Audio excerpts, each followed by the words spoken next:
Hello guys, magluto tayo ng ating ulam. Dili.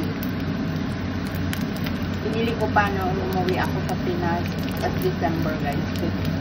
Nilagay ko siya sa freezer. At ito naman yung ating dried tinapa. Tayo guys.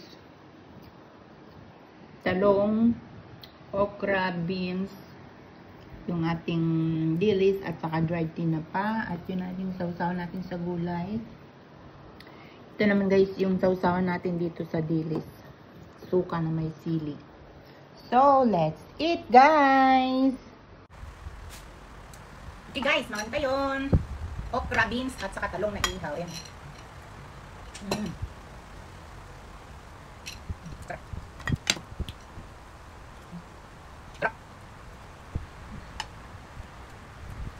Lagyan ko sibuyas. Marami sa bagoong.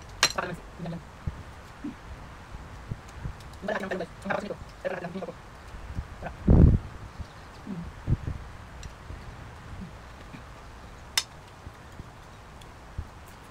Sarap. Bilis.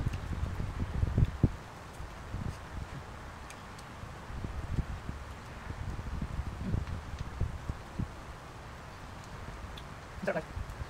Makain ako ng mga ganito kapag siguro. Kasi kapag dito magluto ng mga ganito guys. Yung tuyo, dilis, ano kapag. Hindi naman kaya nababagay ng ganitang reklamo kapag nagluto ako. So hindi na ako nagluto. Kung wala na si Bossing, niluto ko ng marami ang kaya lalagyan na sa freezer.